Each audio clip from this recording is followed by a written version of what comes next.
نے अहादीस मुबारका हैं वो नेमत उल्लाह शाह वली की प्रेडिक्शन या नेमत उल्लाह शाह वली के कहे से कितनी मुताबिकत रखती हैं, कंट्रडिक्ट करती हैं या एन उसके मुताबिक हैं। हमारा रेफरेंस और बेंचमार्क हुजूर की अहादीस मुबारका है। जो बात हुजूर की हदीस के मुताबिक होगी हम कबूल कर लेंगे, वो गलत हो ही नहीं सकती, और जो हदीस से मुखालफत करेगी हम उसको रद्द कर देंगे।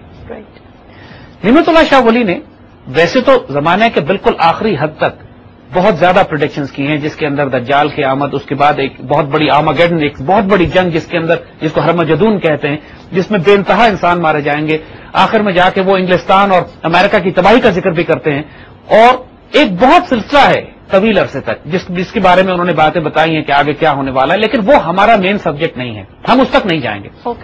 हम वहां पे रोकेंगे कि जहां पर वो गजवा हिंद की बात करते हैं, इंडिया कैप्चर करने की बात करते हैं। पिछले प्रोग्रामों में हमने मिलिट्री स्ट्रेटजी के हवाले से ये बात कही थी कि आज की दौर की जियो पॉलिटिक्स भी बिल्ड इसी बात पर हो रही है कि पाकिस्तान को एक रीजनल कलेक्टिव सिक्योरिटी अरेंजमेंट बनाकर इंडिया के साथ हमारा एक फाइनल शोडाउन होगा, क्योंकि बाकी तमाम हवाले से तो हमारे ताल्लुकात ठीक हो सकते हैं, इंडिया के साथ रोज बरोज खराब होते जा रहे हैं। इस बात के बावजूद कि बड़े कॉन्फिडेंस बिल्डिंग मेजर्स और बड़ी दुनिया की ताकतें कोशिश कर रही है, हुक्मरान हमारे कोशिश कर रहे हैं, लेकिन इंडिया के साथ एक क्रिकेट मैच भी होता है तो पानीपत की चौथी, पांचवीं, छठी लड़ाई होती है वो, और कोई पॉसिबिलिटी नहीं है कि इंडिया के साथ हमारे ताल्लुकात बेहतर हो सके। जिस तरह वो पाकिस्तान तोड़ने की कोशिश कर रहे हैं, जिस तरह वो बलूचिस्तान में बगावतों को बर्पा कर रहे हैं, जैसे ट्राइबल एरियाज में तहरीक तालिबान को सपोर्ट कर रहे हैं, जैसे सिंध में और सराइकी इलाकों में बगावतों को बर्पा कर रहे हैं, जैसे पाकिस्तान के नॉर्थ ईस्ट गिलगित बल्तिस्तान में उन्होंने अपने दहशतगर्द दाखिल किए हुए हैं, अब कोई उम्मीद और चांस इस बात का नहीं है कि इंडिया के साथ हमारे ताल्लुकात बेहतर हों। तो जो अल्टीमेट शोडाउन होना, नेमत उल्लाह शाह वली ने एग्जैक्टली वही बात की है कि इस खित्ते के मुसलमान, गरबिस्तान के मुसलमान, मगरबी पाकिस्तान के मुसलमान मिलकर हिंदुस्तान को फातिहाना फतह करेंगे। बिल्कुल। और वो ये कहते हैं कि फतह यायद शाह गरबिस्तान बजोर तीरो तेर कौम काफिरा शिकस्त बेगुमा पैदा शवाद। गरबिस्तान का बादशाह हथियारों, ताकत और तलवार की जोर पर हिंदुस्तान फतह करेगा और काफिर कौम को ऐसी शिकस्त होगी कि उसके वहमो गुमान से भी बाहर है। ये जो कश्मीर बजोर शमशीर का नारा लगाया जाता है मुजाहिदीन की तरफ से, ये बिल्कुल दुरुस्त है कि कश्मीर का फैसला, हिंदुस्तान का फैसला बजोर शमशीर होगा। और जब ये बात बिल्कुल बात है जियो पॉलिटिक्स के लिहाज से भी और हमारे आजकल के हालात और नेमतुल्लाह की प्रेडिक्शंस के लिहाज से भी, अगली बात जब नेमतुल्लाह कहते हैं कि जिस वो मुसलमान, वो मुजाहिद, वो गरबिस्तान का बादशाह जो हिंदुस्तान कैप्चर करेगा, उसकी हुकूमत 40 साल तक हिंदुस्तान पर रहेगी, यानी उसका बहुत तवील अरसा, चाहे वो खुद हो या उसका खानदान हो या उसके बेटे हो, लेकिन वो डायनेस्टी जो है ये बाकायदा वो जिक्र करते हैं 40 साल ई ब्रदर मन दौरा शहरियार मी बीनम, ए मेरे भाई मैं 40 साल तक उस बादशाह का हुक्मरान, उसका रूल, उसकी हुकूमत देखता हूं, और ये मैं देख रहा हूं कि उसका इक़्तिदार का जो हल्का है, यानी वो डायनेस्टी जो है, चाहे वो या उसका बेटा या उसकी फैमिली वाले या वो हुकूमत जो कायम की जाएगी 40 साल तक वो उसको रूल करेंगे। और उसके बाद वो ये कहते हैं, देखिए एक फैसिनेटिंग, और ये हदीस शरीफ से जब हम आपको रिलेट करके दिखाएंगे तो you'll be amazed at this. Nematullah कहते हैं गलबतुल इस्लाम बाशर ताचेहल दर मुल्क हिंद बाद अज़म दज्जाल हम अज़ इस्फहान पैदा शवाद। इस्लाम का गलबा हिंदुस्तान में 40 साल रहेगा, उसके बाद ईरान के शहर इस्फहान से दज्जाल का ज़हूर होगा। यानी दज्जाल के जाहिर होने का टाइम वो ये बताते हैं कि हिंदुस्तान कैप्चर होने के बाद दज्जाल वहां से जाहिर होगा। और फिर वो ये कहते हैं कि अज बराए दफा दज्जाल मी गोयम शुनू ईसा आयद मेहदी आखिर ज़मा पैदा शवद, कि फिर दज्जाल के इस फितने को मिटाने के लिए ईसा अलैहिस्सलाम और मेहदी आखिर ज़मा जाहिर होंगे। राइट। यानी यहां पर हम रुक जाएंगे, हम एंड ऑफ टाइम की बात हम इससे आगे नहीं जाएंगे, क्योंकि नेमतुल्लाह इसके बाद बताते हैं बड़े बड़े कॉन्फ्लिक्ट होंगे, क्योंकि हदीस शरीफ में आता है कि ईसा अलैहिस्सलाम के आने के बाद बड़े बड़े आर्मागेडन और बड़े बड़े कॉन्फ्लिक्ट होंगे, लेकिन हम उस पर नहीं जा रहे, हम रुक रहे हैं इस वक्त इस पॉइंट पे कि जो इंडिया कैप्चर करने की बात है। राइट। अब ये देखिए, नेमतुल्लाह के मुताबिक इंडिया कैप्चर किया जाएगा, हिंदुस्तान माशाअल्लाह पूरा पाकिस्तान बनेगा, इस पूरे खित्ते पर मुसलमानों की हुकूमत कायम होगी। और फिर ये फौज, जब देखिए इसके बाद दज्जाल जाहिर होने की बात कर रहे हैं, इसके बाद मेहदी के आने की बात कर रहे हैं, इसके बाद ईसा अलैहिस्सलाम की बात हो रही है, तो कॉमन सेंस भी कहती है कि जो मुसलमान फौज है फिर ये पलटेगी और ईसा अलैहिस्सलाम के साथ जाके दज्जाल के खिलाफ जंग करेगी। Exactly, this is exactly what this is exactly what he is saying.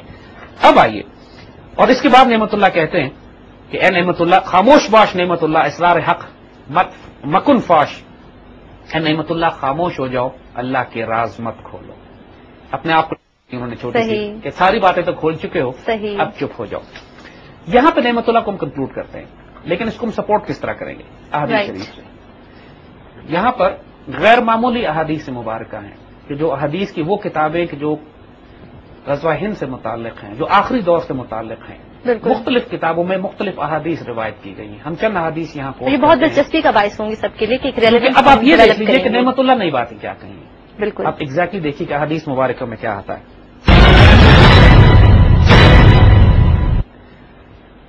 یہ حدیث حضرت صفوان بن عمر سے مروی ہے. کہتے ہیں کہ انہیں کچھ لوگوں نے بتایا کہ حضور صلی اللہ علیہ وسلم نے فرمایا کہ میری امت کے کچھ لوگ ہندوستان سے جنگ کریں گے اور اللہ تعالیٰ ان کو فتح عطا فرمائے گا حتیٰ کہ وہ ہندوستان کے بادشاہوں کو بیڑیوں میں پکڑ کر جکڑ کر لے کر آئیں گے. اللہ تعالیٰ ان مجاہدین کی مغفرت فرمائے گا. جب یہ پلٹیں گے واپس آئیں گے یہ مجاہدین تو شام میں عیسیٰ علیہ السلام کو موجود پائیں گے. اب دیکھیے یہ بات بالکل کلیئر ہے کہ اس میں انہوں نے وقت کا تعین نہیں کیا ہے. ہندوستان کیپچر ہونے کے کتنے سال کے بعد ہوں گے لیکن واقعی کا سیکوینس ایگزیکٹلی وہی ہے. بالکل سیکوینس وہی ہے کہ پہلے ہندوستان کیپچر کیا جائے گا, پھر یہ لوگ یہاں ٹھہریں گے, اس کے بعد کچھ عرصے کے بعد یہ عیسیٰ علیہ السلام کی مدد کے لیے فلسطین جائیں گے یا دجال ظہور ہوگا. اس کو مور ڈیٹیل میں یہاں پر بتا دیا گیا. ایگزیکٹلی وہی بات ہے جو نعمت اللہ شاہ ولی فرما رہے ہیں. ایک اور حدیث ہے یہ جو حضرت نعیم بن حماد نے اپنی کتاب الفتن میں روایت کیا ہے اور یہ حضرت ابو ہریرہ رضی اللہ تعالیٰ عنہ سے روایت ہے. فرماتے ہیں حضرت ابو ہریرہ سے روایت ہے کہ حضور نے فرمایا کہ تمہارا ایک لشکر ہندوستان سے جنگ کرے گا. اللہ ان مجاہدین کو فتح عطا فرمائے گا حتیٰ کہ مجاہدین اس ہند کے بادشاہوں کو بیڑیوں میں جکڑ کر لے کر آئیں گے. یہ بالکل ذکر انہوں نے کیا تھا, بیڑیوں کا بھی انفیکٹ کیا, بیڑیوں کا بھی ذکر انہوں نے کیا تھا. اللہ تعالیٰ اس جہاد عظیم کی برکت سے مجاہدین کی مغفرت فرمائے گا. پھر جب وہ مسلمان واپس پلٹیں گے تو عیسیٰ علیہ السلام کو شام میں پائیں گے, یعنی دجال کا ظہور ہو چکا ہوگا. وہ ایگزیکٹلی وہی سیکوینس ہے. حضرت ابو ہریرہ نے فرمایا کہ اگر میں نے وہ غزوہ پایا تو اپنا نیا اور پرانا سب مال بیچ دوں گا اور اس میں شرکت کروں گا. جب اللہ تعالیٰ نے ہمیں فتح عطا فرما دی اور ہم واپس پلٹے تو میں ابو ہریرہ آزاد ہوں گا جو ملک شام میں اس شان سے آئے گا کہ وہاں عیسیٰ ابن مریم کو پائے گا.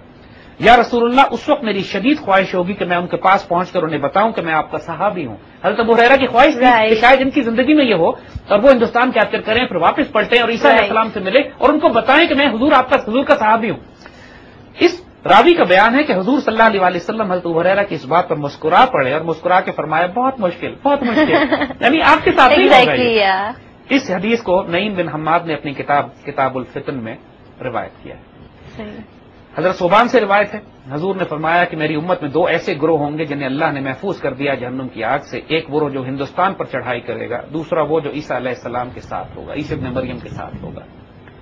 اب یہ باتیں دیکھیے اور اس طرح کی بہت ساری حدیث ہیں جو کہ کس طرف پوائنٹ کر رہی ہیں. یہ بات بالکل واضح ہے کہ احادیث مبارک ایگزیکٹلی وہی بات احادیث میں جو آئی ہے نعمت اللہ شاہ ولی نے اس کی 100%.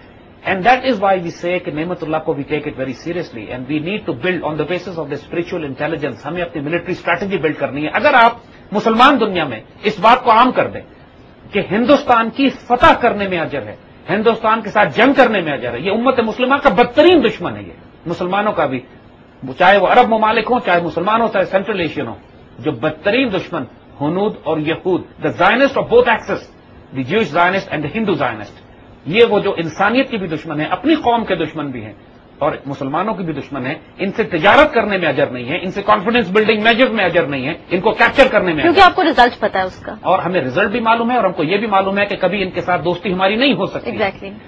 اس سارے راز کے لیے, اس سارے کھیل کے لیے اللہ تعالیٰ نے جس ملک کو سینٹر آف گریوٹی کے طور پر بنایا وہ پاکستان ہے, نو ڈاؤٹ. اب یہ بات جو ہم کر رہے ہیں وہ صرف ہم نعمت اللہ شاہ ولی کے حوالے سے نہیں کر رہے, یعنی ہم اب کچھ بزرگوں کے حوالے سے بات کریں گے جو آج کل کے کنٹمپرری ہیں, ہمارے آس پاس کے ایسے اسٹیبلش اور ایسے لوگ ہیں کہ جن کی کریڈیبلٹی ڈاؤٹ نہیں کی جا سکتی, جو اللہ کے ولی ہیں, جن کے ماشاءاللہ آج بھی پاکستان میں جن کا بے انتہا فیض جاری ہے, جو وقت کے اولیاء ہیں, مختلف ڈیوٹیوں پہ, مختلف جگہوں پہ, لیکن سب کے سب اس روحانی دنیا سے کنیکٹڈ, اللہ کے رازوں میں صرف راز جاننے والے, اللہ خود وہ بندے جو خودی کے ترجمہ بھی ہیں, خدا کے رازدار بھی ہیں, وہ لوگ جو اللہ کی طرف سے مختلف ڈیوٹیز پہ معمور کیے جاتے ہیں اس روحانی نظام کو چلانے کے لیے. ان بندوں میں ایک بہت ہی نیک مبارک وجود صوفی برکت علی صاحب کا ہے. ان کی یہ کتاب بھی ابھی لیٹسٹ شائع ہوئی ہے, محب پاکستان کے نام سے, یعنی لور آف پاکستان, پاکستان سے پیار کرنے والے. محب پاکستان. صوفی برکت علی صاحب فیصل آباد کے پاس سمندری روڈ پہ دارالاحسان کے نام سے آپ کا ایک مقام ہے, وہیں پہ آپ کا مزار بھی ہے. صحیح. اور جو فیض آپ کا کس دور میں ابھی 91-92 میں انتقال کیا, ابھی لیٹسٹ. رائٹ. اور اتنا خوبصورت فیض ان کا پھیلا، اور ان کے بارے میں تو دشمن بھی کہتے ہیں، ان کے مخالفت کرنے والے بھی کہ اللہ کے ولی فقیر درویش۔ صوفی برکت علی صاحب کے ہم الفاظ آپ کو سناتے ہیں جو اس کتاب میں انہوں نے کوٹ کیے، اور ان کے تمام ان سے وابستہ